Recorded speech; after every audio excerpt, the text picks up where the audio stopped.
At the back. Okay. So today we'll be discussing about the Bayes rule in the context of machine learning. But before we do that, we will again go back to the example of librarian versus farmer. And you'll see that how through this simplistic example, we'll be able to understand how Bayes rule will be applied to machine learning and how through the simple Bayes rule, we'll be able to solve various problems in this course, right? So we'd stopped at this point in the previous class that we'd given some description about Steve being shy, withdrawn, etc. Ritik, can you turn off the fan? The air conditioners are on, but it will take a bit of, you can turn it off. Okay, thank you. So we'd given some description about Steve as a person, shy, withdrawn, meek, tidy soul, and we'd asked you what you think about this person. So essentially what we were trying to do in this application was, we were starting with the prior for the case of which is the knowledge which you have before or prior to having any observations, right? The literal meaning prior, before we have had any observations. We have certain data or observations, and once you've observed the data, we want to update our prior beliefs into our posterior beliefs, right? So this is an updation problem.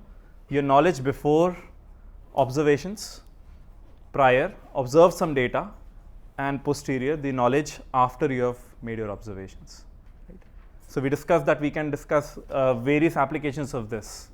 You may have certain prior about what you may score in a course, right?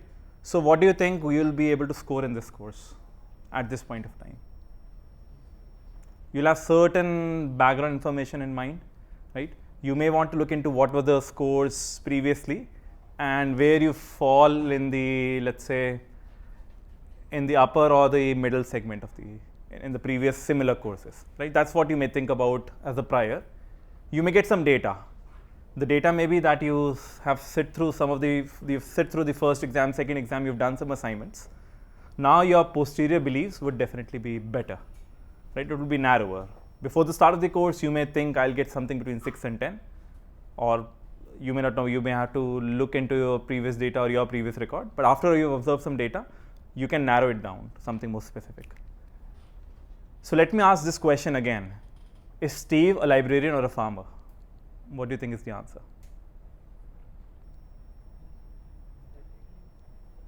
Sorry? Probability distribution, but assume that you have to answer this question for a layman who doesn't know the meaning of probability distribution.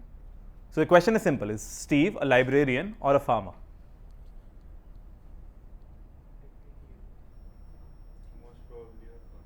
Most probably a farmer, right? So you're basing it on something, right? So I think the simplest way to answer this question, and I've also said this in various systems level questions, when you're not given enough context, you would have to say that it depends, right? It depends on what you are using as a criteria to decide whether Steve is a librarian or a farmer. Let's assume that you want to use only the prior information, right? So in this case, they probably collected a lot of data, some survey data. They looked at the ratios of librarians to farmers, and they found that it is 1:20, right? So if you're only given this prior information, then what can you say about Steve being a librarian or a farmer? A farmer. You have absolutely no data about characteristics of Steve or any description of Steve. All you have is certain prior information about the ratios of librarians to farmers, right? So if you only consider the prior or the background knowledge that you may have, you would have said that most likely a farmer. But is that the correct answer? It depends. It depends on the context you're willing to use. If the context you're willing to use is only the prior, this is the best answer that you'll get. But let's say that we have been given some new evidence, which is that Steve is meek, orderly person, etc., etc. You've been now given some description. Now you'll have to look at how well does this description fit a librarian, and how well does this description fit a farmer. So this description seems to be fitting librarians better compared to farmers. Therefore, the probabilities of the description, given that this is coming from a librarian, is 0.4 compared to coming from a farmer is 0.1. So this description is better described by a librarian in ratio 4:1 compared to the farmer. Right? If you were to use the data to decide whether this person is a librarian or a farmer, just the data, right? Just the description, just the evidence, you'd then say that this person is most likely a librarian, right? And we stopped at this point. So I think the most of the times we will end up just looking at the data, right? That's what all of us in the previous exercise we answered, that Steve is more likely a librarian because we considered only the data or the evidence. What we forgot previously was the prior. If we considered only the prior, we would say most likely a farmer. Data, most likely a librarian. What should we be doing instead? Consider both of them, right? So considering both of them, we want to be able to account for the prior as well as the observations that you've made. Right? So if you noticed, here we had the formula written of probability of description given librarian and description given farmer. Right? Description given something and description given the other occupation. But and what do you think about the prior? Let's go back to the prior also. So if you were to look at P of L over P of F, so P of L over P of F, that has no observation embedded in it, right? Just P of L to P of F is 1:20, whereas P of description given L and P of description given F is in the ratio of 4:1. And the posterior is, what do you now think about the distributions of librarians and the distribution of farmers accounting for the data, right? So that's how these terms will come. Go back to prior, P of L to P of F. P of L, P of F has nothing to do with the data. You're still talking about your beliefs about librarians and farmers. The posterior is also going to be talking about your beliefs about librarians and farmers, but accounting for the new observations, right? So the left hand side, so this is an unconditional probability, so P of L and P of F. So the left hand side before the conditioning, so unconditional means there is no conditioning, before the conditioning is P of L and P of F. In the posterior, after the conditioning, the left hand side term is still P of L and P of F, right? How are your beliefs about librarian and farmers updated once you have seen the description and you have accounted for the prior information? Any questions in this formulation? So this might be seeming very simple thus far. And now I'll go to the example which 3 blue 1 brown very nicely explains for this use case. So you want to estimate probability of librarian given the description, posterior probability. So they discuss that let's consider a sample of 210 such people. We know that farmers is to librarian are in the ratio of 20:1. So 200 farmers, 10 librarians is what we consider. This is a prior. Now if we look at the likelihood term is the P of D given L and P of F given L term, right? How well do these descriptions, how well is the data described by our different occupations in this case, right? So now what we're saying is, out of the 10 people, 10 librarians in this sample, 4 of them would match a description, whereas out of the 200 farmers, 20 of them, 0.1, would match the description. So if we go back and look at the probabilities, P of description given L is 0.4. So this description would be satisfied by 40% of the librarians, and this description would be satisfied by 10% of the farmers. If we look into this sample, so 4 out of 10 and 20 out of 200 would be matching this description, right? But now what you wanted to say was, look at all the people who match this description, right? So out of this sample of 210, how many people match this description? 24. How many of them are librarians? 4. How many of them are farmers? 20. So all Bayes rule then boils down is that P of L given description is the number of librarians who match this condition divided by the number of librarians plus the number of farmers who match this condition. right? So that's the geometric sense of Bayes rule, which Grant Sanderson also presents very nicely in this video. So you can refer to that video in more detail, but I just wanted to quickly show this so that we can then move on to machine learning related application of Bayes rule. Any questions thus far? So now at this point you'll say that this person is most likely to be a farmer. Right? Is the AC working at the back? Okay. Not working here. So Bayes rule for ML, and I'm purposely turned off the fan because I'm trying to record, the quality would be affected. Yes. How do you differentiate between what is data and what is prior? Like Okay. suppose in the farmer and in the first example, so if I take instead of a population, I take you get that 1/20 as a sample, right? From a sample, and then you get this. So this is how would you differentiate if it is a data or a prior? Yeah.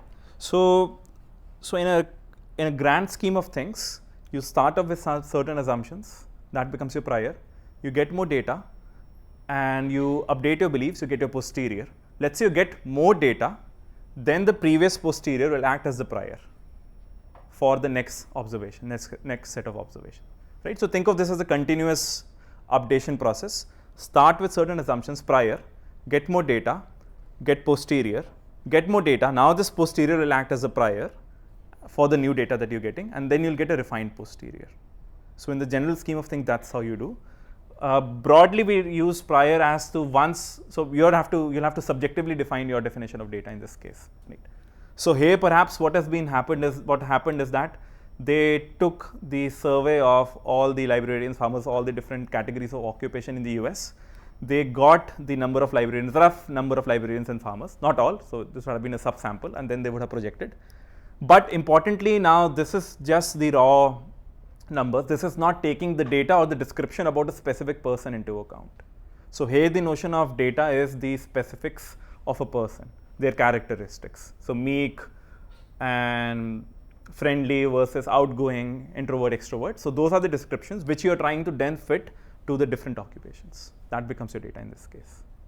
Right? And the posterior is once you have observed something about a person, as well as you know the general prior of the ratios of these people, how likely is the person a librarian or a farmer? Other questions?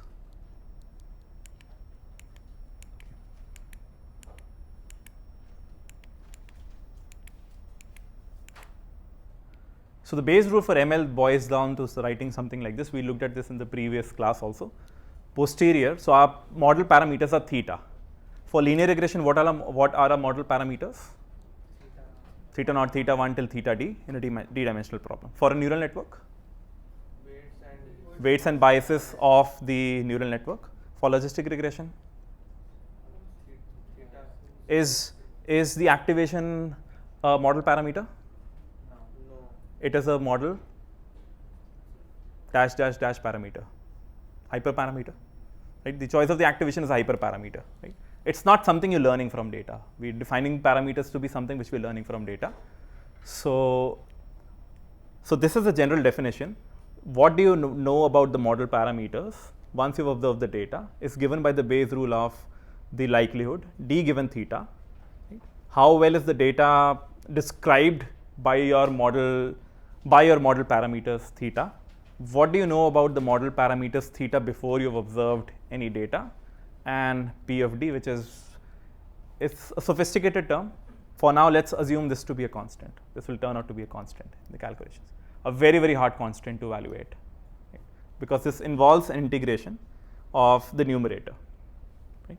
So previously, if you notice the Bayes rule that we discussed, we had a summation of librarians plus farmers who are satisfying the condition. Here we have a summation integration, which is just a continuous version of the previous problem. So if you were to look at a specific problem like linear regression with a Bayes flavor, I'm just giving an example of how these distributions might look like. We'll have P of theta, which would be a normal. P of d given theta likelihood term would also be normal about something, and P of theta given d would also turn out to be normal. Right? So I'm just showing that what you substitute in these as these terms, we don't want to be looking at this point. let's try and solve a practical problem for our campus. IIT Gandhinagar has been building a lot of new buildings and a lot of new hostels. You want to be able to get the electricity consumption of our new hostel. Right? We'll make a simplifying assumption that the model is linear. Right? And the only input parameter we are thus far considering is the number of occupants. So we want to estimate the energy expenditure in kilowatt hours or units. Right? What we typically want is something like this, a mean estimate as well as certain standard deviation around that. Right? Why do you think the standard deviation would be useful here?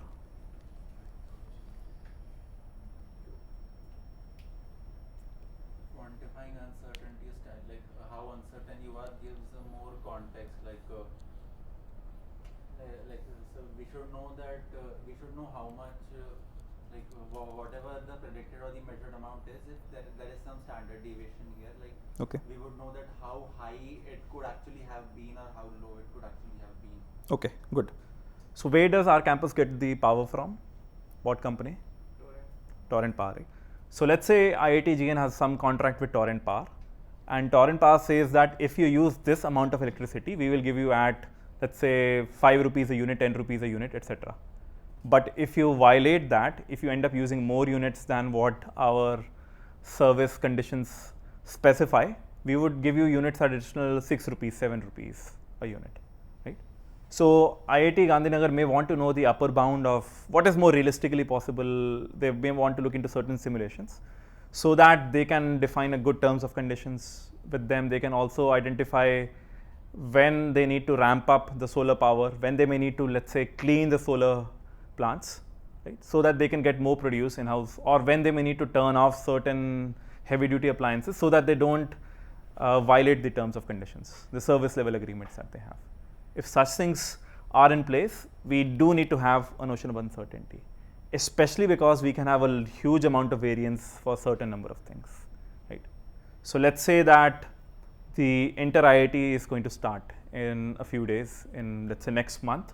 The number of occupants will drastically increase. Right? We may need to then account for a lot more. Not only will we need to account for this, but maybe let's assume that the new occupants who will come will have a varying energy consumption pattern. For some reason, let's assume that they bring in very heavy gym equipment which requires heavy amount of electricity. Let's hypothetically build that. Right? So in that case, the variance of energy required will increase. IIT GN may need to compensate for that. This is a very trivial example, but just giving some intuition as to why we want to create a plot like this and not just the straight line that we've been looking into. Sir, Yes. sir, is uncertainty and standard deviation the same thing? They are related, quite strongly related. Right. In this case, we are making certain assumptions. So if I go back, I had mentioned P of D given theta to be normal. Right.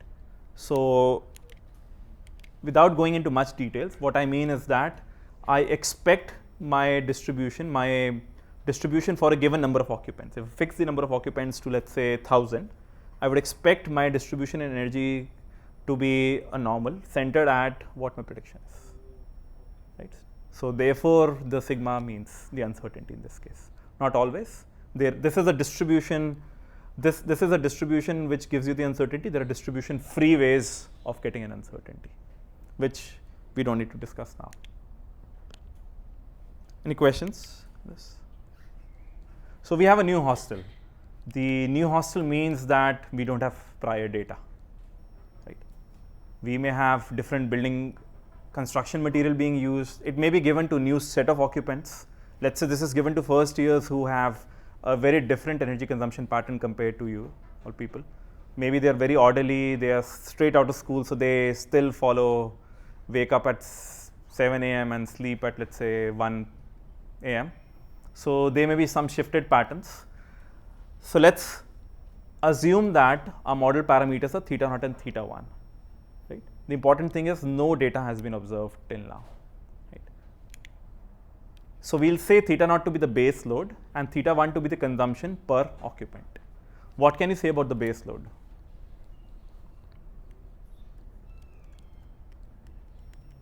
Someone else?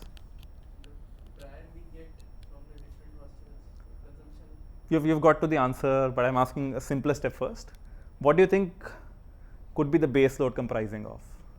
Like the Like lines what that are in the normally corners. what I have, like normal, suppose. Okay. So normal is a very overloaded term. Be careful using this in this course. Some constant. Yes. The electricity consumption, which will not change based on the occupants, like the corridor lights. and Okay, good. Corridor lights, maybe some chiller power plants, which are independent of the number of occupants. Theta 1 is the consumption per occupant, right? Do you expect theta 1 to be positive or negative? Positive. Positive. More occupants, more electricity consumption. Can there be a situation in which it becomes negative? Hard to contrive of, right? So now we need a prior, right?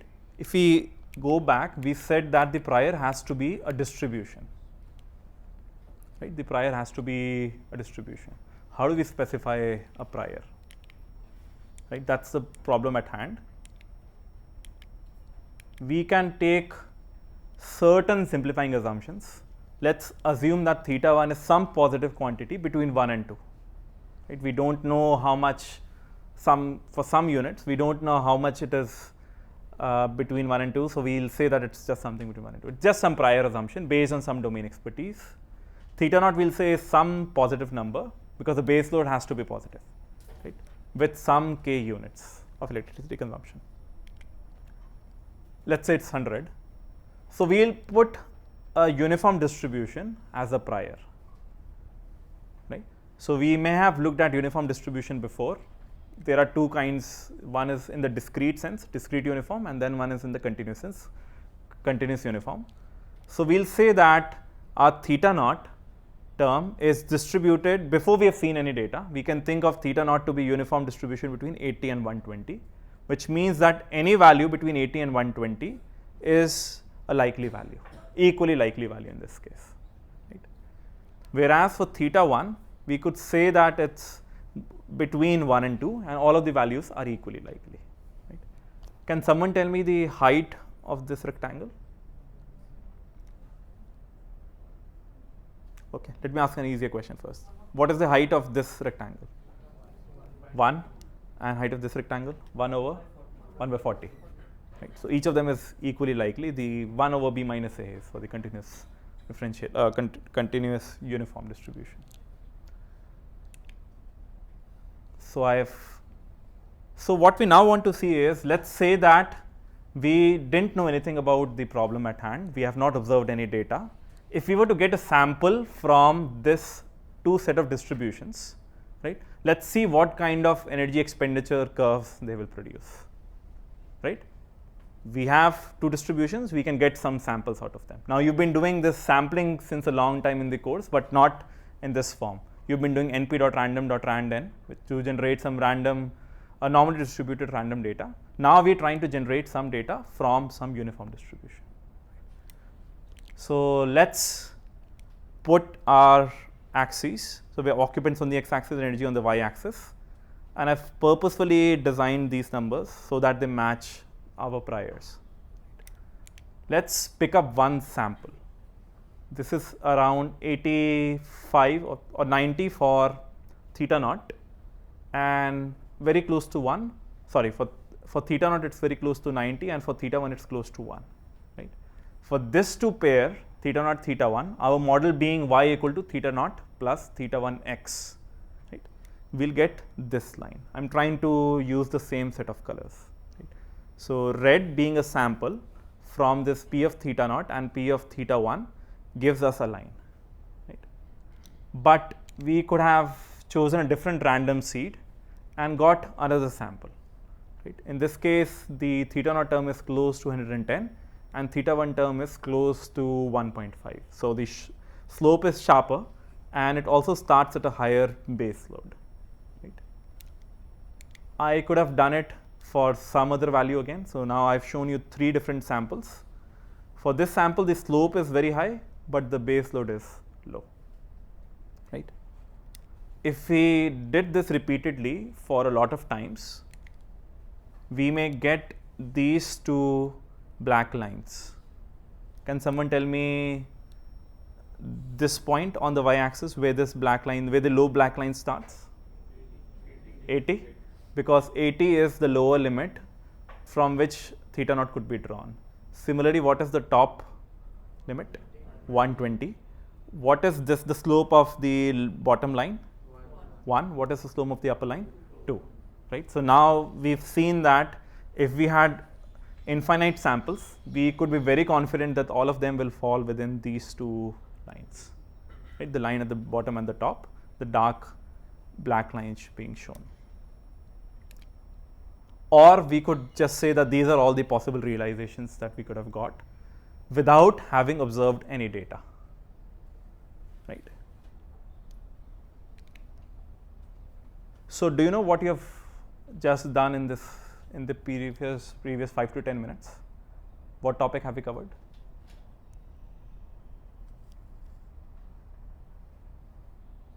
So this is enough to create atom bomb now, or was being used. I'm again bringing back that reference. You've used something known as Monte Carlo sampling. Right. Again, the term sounds very fancy, very mathematically heavy, but you've just seen that in action. You wanted to get the predictions.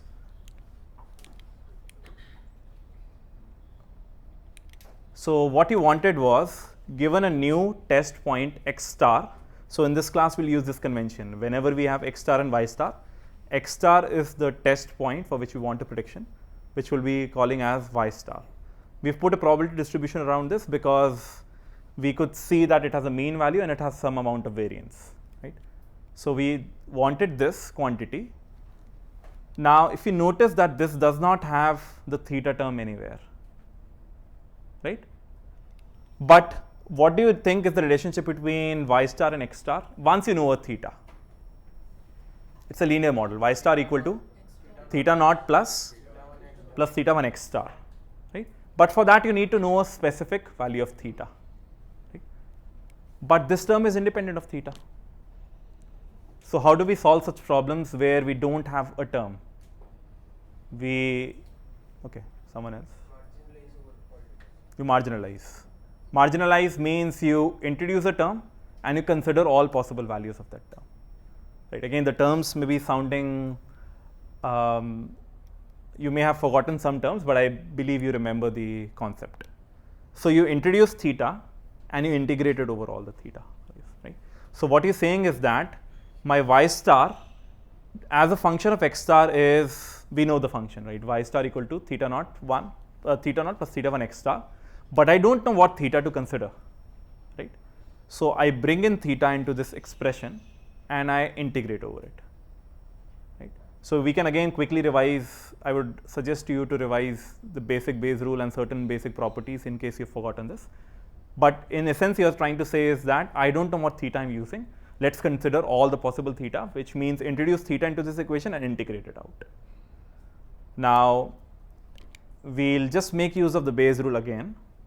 We would say that this expression is equal to p of y star given x star comma theta multiplied by p of theta, d theta, right? Just the application of p of a comma b equal to p of a given b times p of b. Right? Again, there are certain terms which may make it sound a bit confusing. Let's not bother about it too much for now. Let's just understand this is an application of marginalization as well as Bayes rule.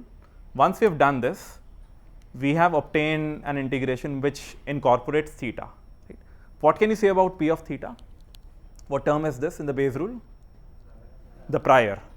For us, what was the prior? Uniform for theta naught, uniform for theta 1. Right? What is y star given x star and theta? What is the probability distribution of y star given x star and theta? So thus far in the previous course, we have said that y star equal to theta naught plus x1 theta star, x star, theta 1 x star, right? But here we have a probability term, right? So we can assume that y star is normally distributed with the mean of theta naught plus theta 1 x star and certain standard deviation. Right? For now, let's assume that the standard deviation is known, given to us. Right? Again, let's not go into too much of details of this. I just wanted to show that We should be able to solve this integration for this trivial example, but for many examples we're not able to solve. Therefore, what we end up doing is to, instead of looking at these integrations which we need to solve by pen and paper or analytically, we can convert them into something known as the Monte Carlo estimate for this quantity. So I had this integration term which had two terms, p of y star given x star and theta, p theta d theta. All I'll say is that this is approximately, this should have been approximately equal to, and it's equal to a summation term. If you notice, the left hand side term is the same, except for the fact that I have a concrete realization of theta. I have a sample of theta, right? I have a sample theta, theta s, where theta s is distributed as per the probability distribution, right?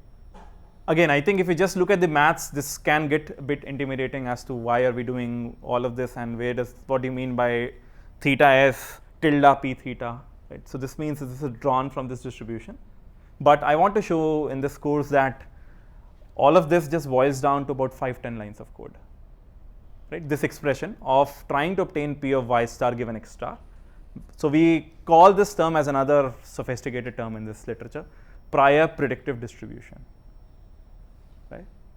So you want to have the predictive distribution. Predictive distribution always means y star given x star. That's a predictive distribution. But you want to be using just the prior predictive distribution. So let's take a pause for a second. Let's see if there are questions. Otherwise, I'll shift to the notebook.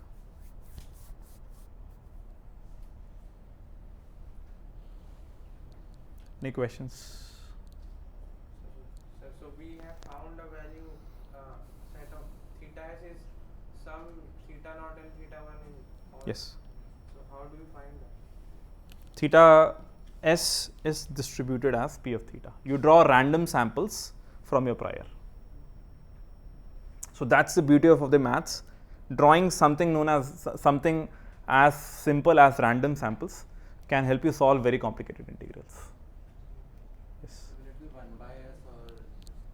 Should have been 1 by s. Thank you. Okay. So let's look into some code for doing the same.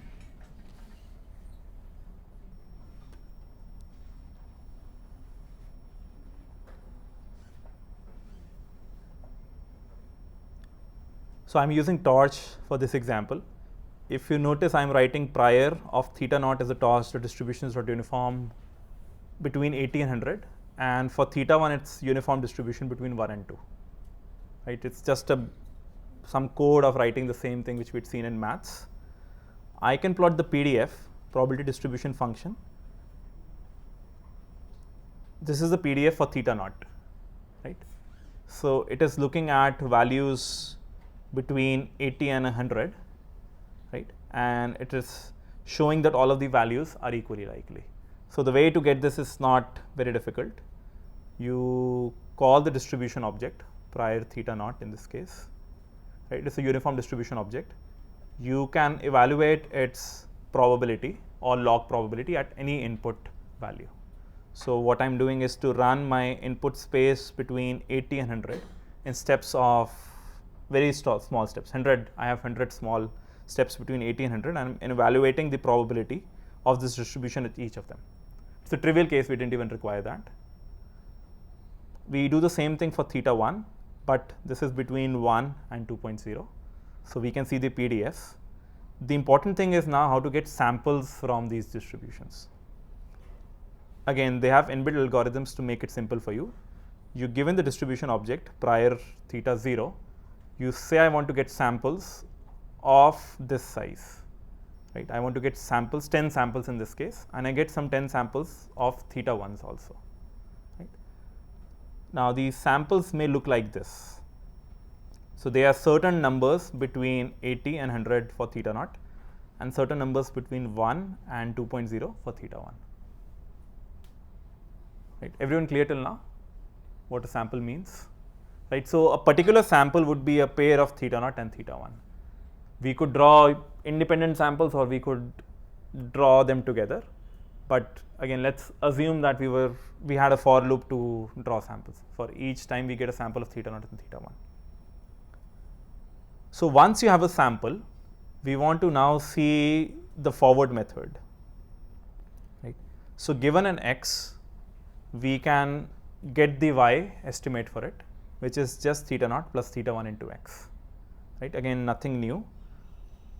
And all I'm doing this is I'm looking at all the theta samples, theta 0 samples and theta 1 samples that I generated.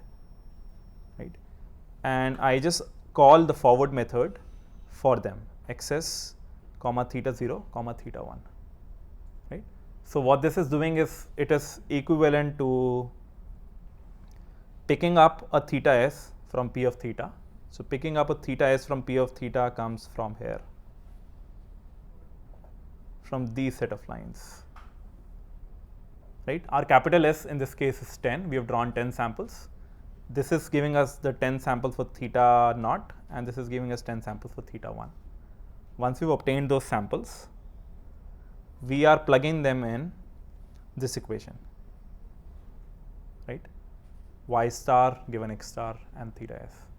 Again, I'm making certain simplifying assumptions here. I'm not even discussing about probability distribution here. I'm just directly putting in the values. Once I do that, so for each value of x that I try this on, right, I will get a new line, right, based on the theta naught and theta 1 which have been picked up from the draw, which have been sampled from the prior.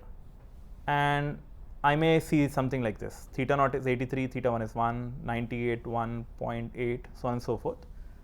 And if I drew these lines, they may look something like this. Right? So this is what we saw in a previous slide. We'll be able to get the possible realizations. All I wanted to show you is that it takes only 5 to 10 lines of code to convert all of these so-called sophisticated maths into an actual working example. Right? The terms may again sound very sophisticated, complicated, but it's once you have the ability to write such code using good libraries like Torch, TensorFlow Probability, it's not that difficult. Now, if you wanted to get more samples, let me try and run this.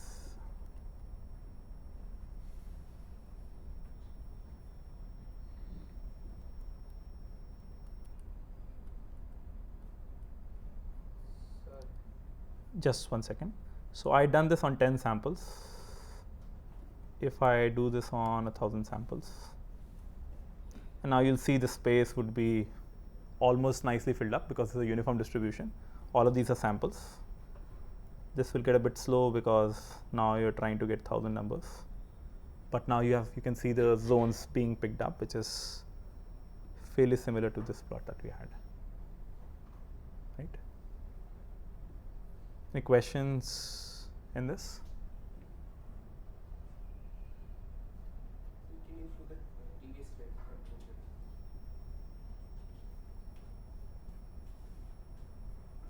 This one?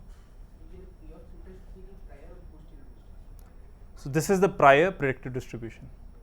So thus far we have not looked at data, right? You're on the right point, but so this is the main conclusion that we want to draw. If we have not seen any data and we have certain amount of prior knowledge, our predictions would be a bit vague, right?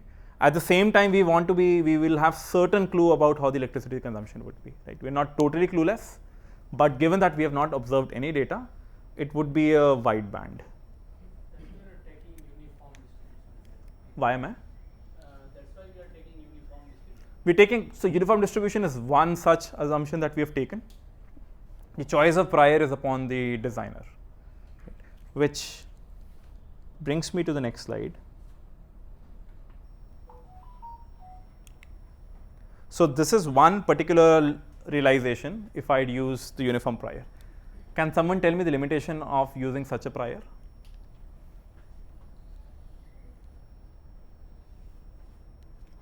So there can be multiple, and numerous possible realizations. Mm-hmm. But this problem actually boils down to the upper and lower bound. Okay. So choosing such prior, you don't have to do this Monte Carlo thing Mm-hmm. in this linear kind of thing. Yeah. Just simply Yeah, you could do that. But you're taking an advantage of this prior. My question is, which is correct, whatever you've told is correct. My question is, are you limiting yourself in any way if you're using a prior like this? This is a prior, so we have not seen any data. You overfit on the data. Yes. We're using a linear system, but that is a modeling choice. Let's assume that we're not going to change the model. We are using the uniform distribution and reality is Gaussian. We don't know if the reality is Gaussian, but I want someone to answer. Yes. We take the You go ahead first. we take the assumption that all of the samples have the same probability. Okay, so that is another limitation of the prior of the uniform distribution. But I was trying to hit something else. The actual consumption might not be in this case, though. So Like we need it a broader possibilities of theta naught. so should we go from -1 to 3 with uniform distribution? But then it would like if we keep it uniform, then we are saying that it could be anything in Yeah. this space. Yeah. But if we take a probability distribution, then we are saying that Uniform is a probability distribution. no, like not uniform, some other. Non-uniform. Okay. So we can give more powerful comment that it is most probably in this region and Okay. All of you are getting there? Not exactly. Someone else was. So in this case, we are assuming that the range of theta naught and theta 1 are between 82, Okay. 120 and 122. Okay. So we are anyways first of all prioritizing our limits, Mhm. then we are calculating our prior for this. Okay. It could be Yeah. broader range also outside. Yeah. Almost there. So what kind of a range does uniform give? What is the support of uniform? So I wanted to hit this technical term, support. What is the support of theta naught? 80 to 120. What is the support of of theta 1? 1 to 2, right? Do you know any? So if you have a limited support, finite support, you'll also get finite such realizations, right? So anything outside, anything below this is impossible to conceive of from here, and similarly here, right? You want to have the possibilities of being able to generate very wide realizations, right? So you want a distribution which gives you infinite support. What could be such distribution? Gaussian distribution, whose support is from minus infinity to infinity, right? So if instead of this,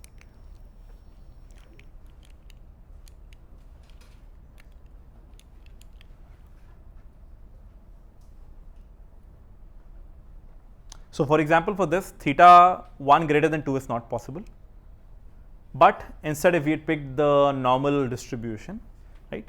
Now what can you say about the probabilities of theta naught taking a value of, let's say, 1 million? Very small, but not 0, right? Whereas with the uniform distribution, probability of achieving these values is 0, right? Exactly 0, whereas you have some finite possibility, right? Which is why normal distribution also, from this line of reasoning, also makes for a good prior oftentimes, right? You're not restricting too much. So you have a non-zero probability, and the support is from minus infinity to infinity. So if we go back to the code, these distributions also allow us to check for such things nicely. So if we were to look at distributions uniform between, and if I get the support for this, this tells me it's an interval support between 0 and 1.0. But if I had instead done dot normal distribution with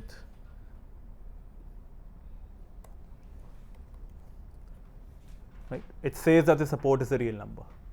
So it's created a data type or a class for real numbers.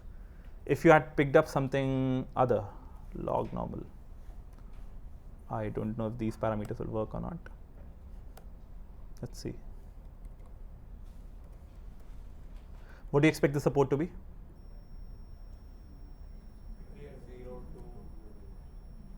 So they've built in such constraints. It has to be greater than 0, right? So they have very nicely created this system of specifying the support of these distributions. If you go beyond the support, you will get some errors. Right? So it's good to be able to revise such things and be able to quickly write such code. Any questions? So coming back to our example, we could have picked such Gaussian distributions as a prior, and then we'll have infinite width, right, in this plot. Of course, the probability of having some energy consumption over here would be very small, but still not 0. So we come back to the question now. So previously we had no data, and similar to the case of librarian or farmer, if we had no data, then what is our best estimate for a problem? Look at the prior, right? In the previous case, the prior was what? Librarian is to farmers. What was the prior? The prior is always a distribution. Let's assume we had only 2 choices in that distribution. What kind of distribution can you use which gives you 2 choices? Bernoulli distribution. Right? Again, we can revise now. We'll discuss about it more later. But if we have absolutely 0 data, right, then the best estimate for our model parameter. So this is where we need to be careful and understand that Bayes rule in the previous case, we were not actually inferring parameters. Right? You look at gate questions, you look at various other questions. When Bayes rule is typically introduced in some beginner courses, you are told probability of COVID given test is this, probability of description given librarian is this. You're given those parameters, you're given those numbers. In ML, we want to be able to estimate those things, right? But in the prior, for now, we'll not be looking at the estimation problem. We'll just say that if we had no data, our best estimate for theta naught theta 1 is a prior, which is theta naught is some normal distribution with certain mean and variance, and similarly theta 1 we could have given, right? It's a distribution, which is the best estimate if we don't have any data. Now we have some data. We look at the second variant of this problem. We've observed some amount of data. Our parameters still continue to be theta naught and theta 1, right? So going again back to the way we solved this problem for the librarian example. First, we solved the problem by considering no data at all, which is just use the prior. Second, we only use the data to make certain inferences. So that's what we'll now want to do. We'll be looking at just the data, and we want to infer the parameters theta naught and theta 1. Right? So we'll forget about the prior, and we want to make a best guess estimate for theta naught and theta 1. Right? What do you think that might be, looking at this data?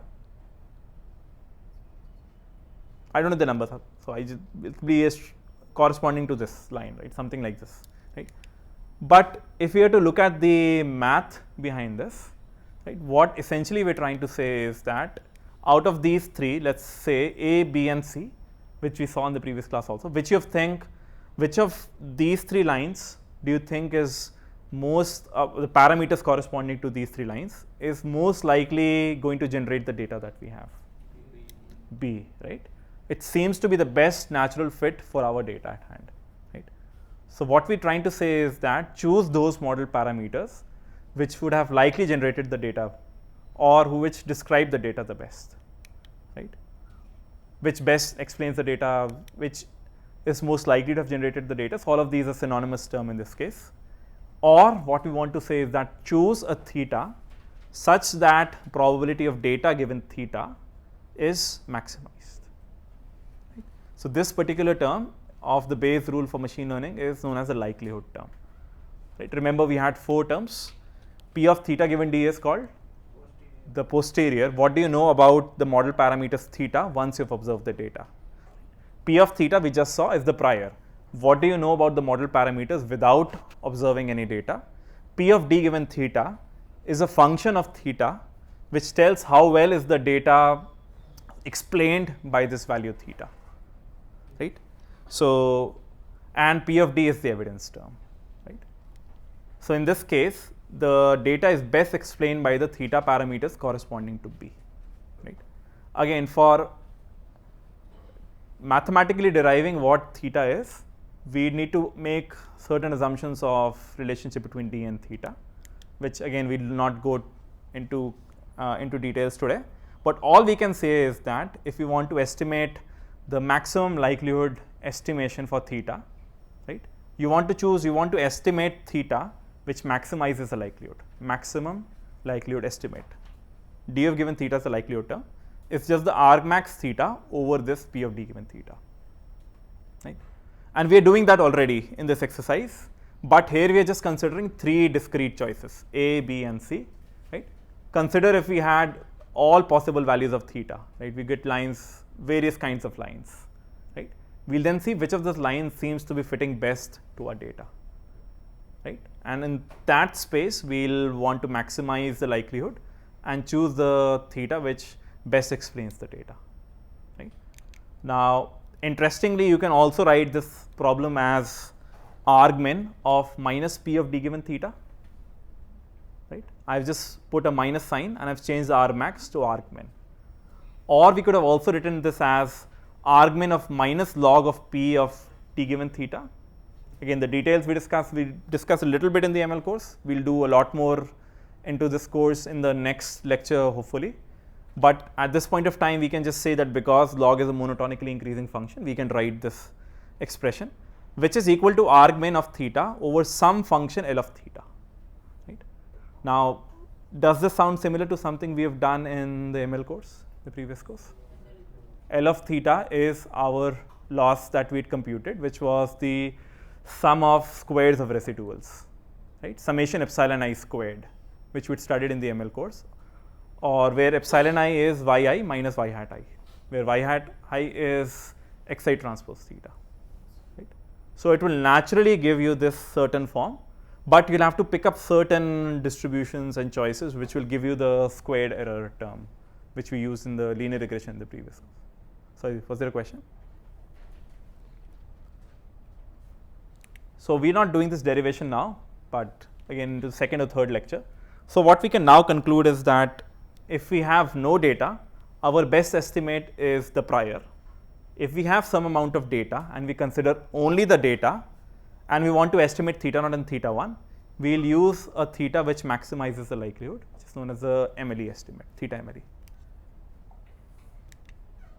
But importantly, if you note, the prior is a distribution, right? The prior is a distribution, we saw the uniform distribution.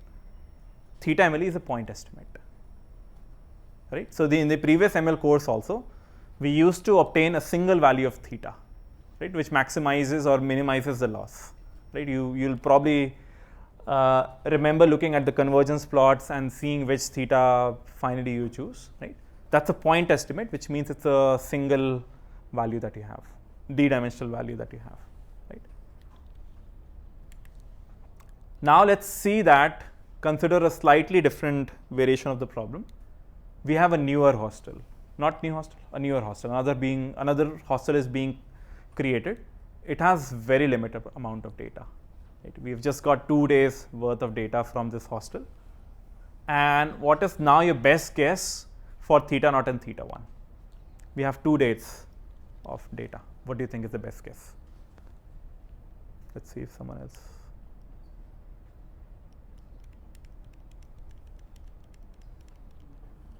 Okay. So only considering the data points and a line that passes through both of them. Okay. So again, the best guess estimate for theta naught, theta 1, whenever anyone asks you such questions, ask them for a clarification. Do you want me to consider the prior, only the data, or both? Right? If we consider only the data, which we did previously, which was maximizing the likelihood, we will get a line like this. Right? But does this line look correct? It seems to have a negative slope. Have more, so if you want to reduce the electricity consumption of IIT Gandhinagar, admit more students. Right? That doesn't seem to make sense. So what do you think could have caused this? Someone else? Maybe some event, right? Or some vacation or a sudden change of season, even though we had more occupants. So less occupants, so maybe this was a very warm day, lesser occupants but more energy consumption. This was a very nice rainy day, more occupants but people didn't use the AC. But it could be a one-off thing, very small amount of data that we have, right? So therefore, if you're trying to draw any conclusions on a very small amount of data, we need to be very careful, right? So this happened in the previous course also, right? What term do we call this phenomena as? Overfitting, right? You're overfitting to the data, and in this case, you have a very small amount of data. So overfitting can be used more generally to describe various kinds of problems. So in this case, it's just overfitting. It's not a good estimate. It's not in tune with our understanding of the problem space. So what could be the remedy now? If we just consider the data, we are stuck with this line with a negative slope. What could be the remedy? Add more data. Okay, good. So whenever possible, you should add more data. If not possible, then use some prior knowledge, right? So that's the whole Bayesian framework again. Anytime you're asked the question, what would be the answer given the prior? What would be your answer given just the data? What would be your answer considering both the data as well as the prior? So if we consider the prior, this is the theta MLE line, right? So we have this specific term which was P of theta given D, right, in the Bayes rule formulation, which is known as a posterior, right? So again, start with P of theta, which is your prior, add data and accommodate that through the likelihood term, which is P of D given theta. You end up with another term which has theta on the left hand side, right? So it's again a probability distribution in theta. Prior was also probability distribution in theta, but this would be an updated probability distribution because we have accounted for the data, right? So all we want to now say is that we want to consider the prior as well as the data or the likelihood term. So we end up creating a theta estimate, which is known as maximizing a posteriori. You're trying to maximize your posterior distribution, P of theta given D. You're trying to find a theta which will best satisfy this. In simpler terms, you're trying to find a theta which accounts for both the prior as well as the data. Now, if I just fit this into the Bayes rule expansion that I have, it's argmax over theta of P of D given theta times P of theta divided by the integration term, right? To keep things simple, the integration term, let's assume it to be a constant. It will turn out to be a constant, right? It's just a normalizing constant. So then can we say that the argmax over P of theta given D is the same as argmax of P of D given theta times P of theta, right? Considering the denominator to be a constant term. Right? So you have considered the likelihood as well as you've considered the prior. Now our prior was something like this. If you remember, we had seen that kind of a triangle like shape. Our likelihood term would give you a line which is like this, theta MLE, which is just going to fit the data. Our map estimate line would be a better estimate in this case. It would be affected by both the prior as well as the likelihood term. How exactly? Again, not for this lecture, but you can broadly see that you had a certain prior which was very broad. You had certain data. If you account for both, you'll end up with a theta which maximizes the posterior. Questions on this?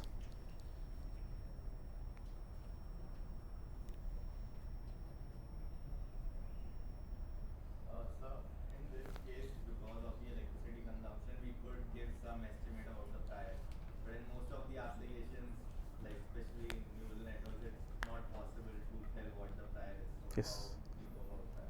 So the question is, how do you choose priors? And this is a non-trivial question. Many times people choose normal 0, 1 prior. So each of the model parameter theta naught you assume is distributed normally with mean 0, standard deviation 1. But there are ways and means around that. There is some active line of research which suggests to use priors which are more informative, which are better choices for the problem at hand. And there is yet another way of choosing priors where you can optimize their hyperparameters also. So technically priors should be independent of the data, but there is a line of work in which you can sneak peek into the data a little bit. Right? Just assume that you didn't just show that you didn't look at the data, but actually look at the data and then quickly shut off your eyes and then update the priors accordingly. But it's a good question, it's a difficult question. For the purposes of this course, for most of the parts, we'll assume very simple priors. But the choice of prior is important and it can impact your outputs. The other important thing to also see is that what do you think is what do you think is the importance of a prior when you have, is the prior more important when you have a lot of data or when you have small amount of data? Small amount of data. If you have a lot of data, your likelihood term will start dominating in this expression and it will end up choosing theta which maximizes the data fit. Right? Now interestingly, if you look at this term, I don't know if I have I don't have the log transform of this, but if I had taken a log transform of this and I had converted into taken a negative log transform of this, we'd again get theta map is argmin of L of theta plus some lambda times some other term. Have you seen that formulation somewhere else?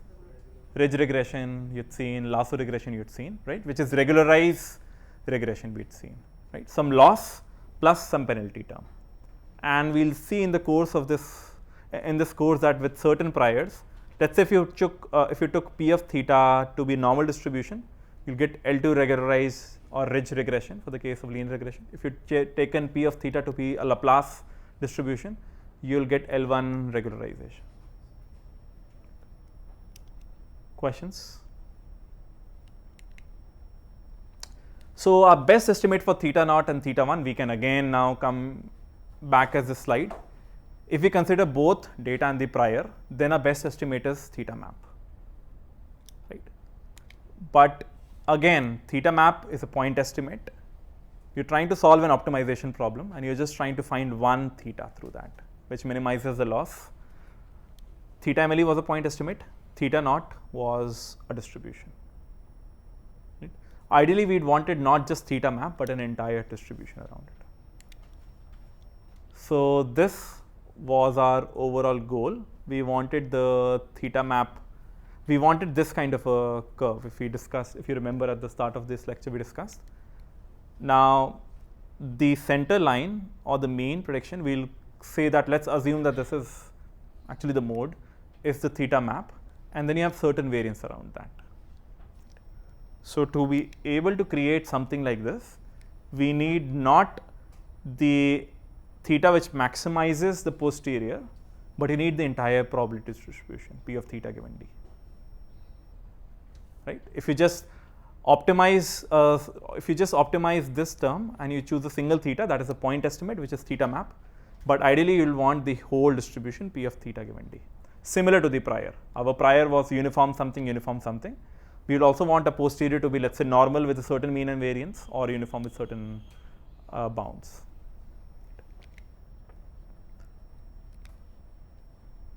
So this brings us to the main challenge in this course in Bayesian inference. We're trying to estimate P of theta given D. We could get away with, so if we just get theta map, do we have to bother about the denominator term? No, right? We said that we could assume this to be a constant. You could assume this to be constant and just look at the numerator and find out the theta which maximizes this, and you'd get the theta which maximizes P of theta given D, right? But let's assume you want the whole of P of theta given D, right? Can you then ignore the denominator term? No?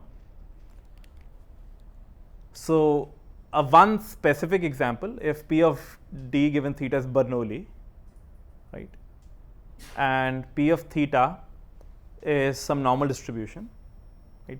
For now you don't need to know why, you'll get something, specific results. But if with P of D given theta was a Bernoulli distribution and P of theta was a normal distribution, this integration is intractable, right? Which means that for many various examples that you could contrive of, the denominator term is intractable. And if you cannot get the denominator term, you cannot get P of theta given D. Right? Which means that we'll have to come up with certain ways, means and ways of circumventing around this problem. Right? We'll make certain approximations, we'll use certain simplified cases where we can compute this, but that is the central problem that will come again and again in this course. Now let's take the final topic for today's lecture. We actually wanted P of y star given x star and data. Right? You started with certain prior, you've observed some data set. Once you've fitted the model on the data set, you want to predict y star at a new test point x star, but you also want to be considering the data. Right? Can you take a couple of minutes and try to write this? So again, this is independent of theta. Can you bring in theta and then integrate it over? Can you try that in your notebooks for the next 2-3 minutes?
So the final answer you may want to get is in something like the previous prior predictive, and maybe get in terms of some Monte Carlo simulations.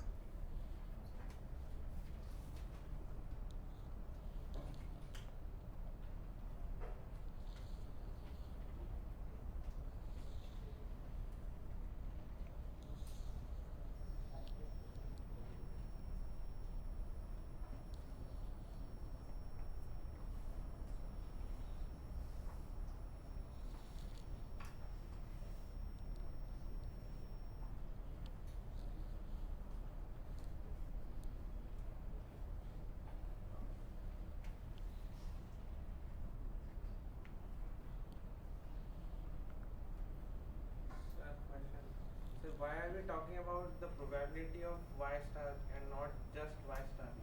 Because we're talking about the probability of y star and not just y star, because we want the entire distribution, the variance in y star.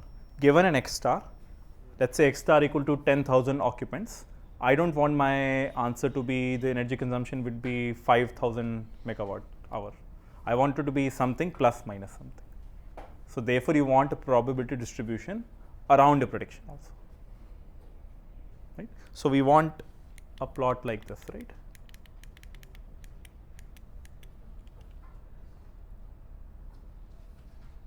You want a plot like this. For fix x star, you will get a probability distribution. You will get what is the ranges of y that you can get.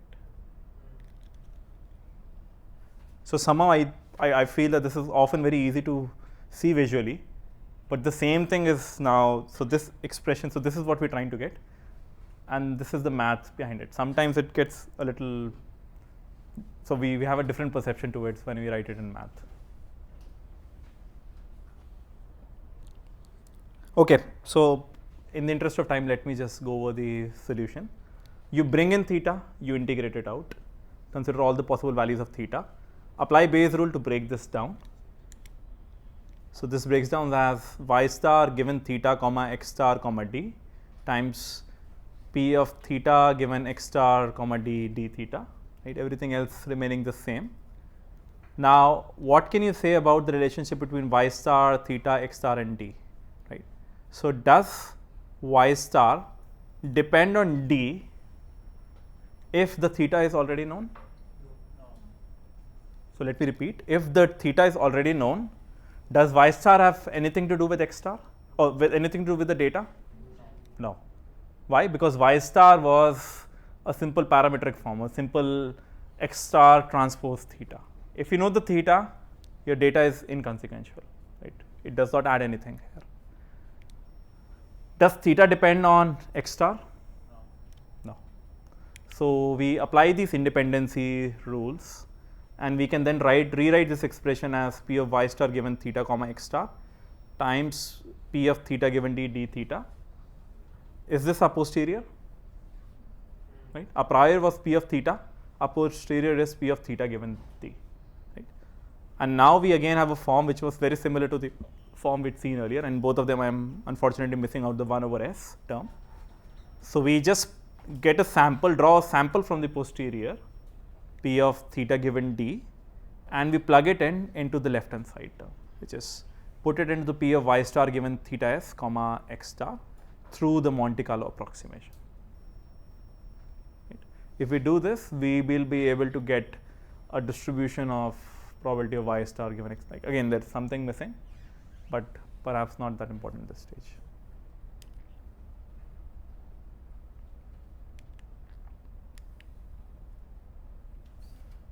So, if we quickly recap what we have done in today's lecture, we said that if anyone asks you a question of about anything related to Bayesian inference, you should firstly ask a follow-up clarification question. What do you want us to consider?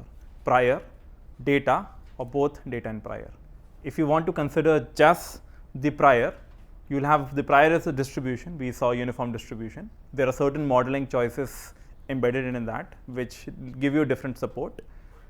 If we look at only the likelihood term, right, that is similar to the case of finding of using the mean squared error as a loss in linear regression like problems. If we consider both, and this particular form is called theta MLE, maximum likelihood estimate, where you're trying to maximize the probability of data given theta, where the data given theta term, the likelihood term, is a function of theta. You're trying to optimize that, but it is a point estimate, which means you get a single value of theta. If you want to consider both the data as well as the prior, you're trying to maximize the posterior probability p of theta given d, which is your map estimate, but which is again a point estimate. Instead, if you want to use a whole distribution, what is the challenge if you want to estimate p of theta given d? The denominator term is often intractable, which makes it very hard to compute. But if we have various kinds of intractable integrations, we can end up using something similar to this, which is the Monte Carlo estimation. I have not shown it for the integration for the denominator term, but in general you have integrations which you want to solve, which are of this form, of a form like this. We can use Monte Carlo simulations to estimate such quantities. And at the same time, we saw that all this boils down to is writing some code like this, which if we quickly revise, we can specify certain priors, which can be certain distributions. We can just plot the probability density functions. We can get certain, so in this case, I am trying to plot the prior predictive. I can get certain samples from the prior. In this case, I am getting 1000 samples.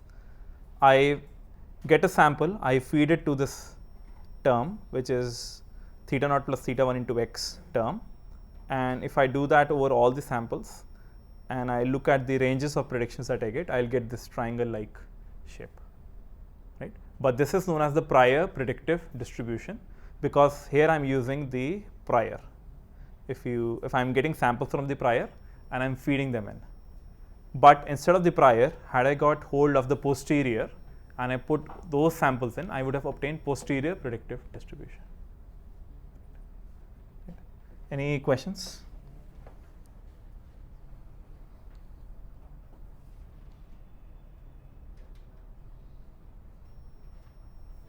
Okay, so I'll stop at this point. I think it's been a bit heavy lecture.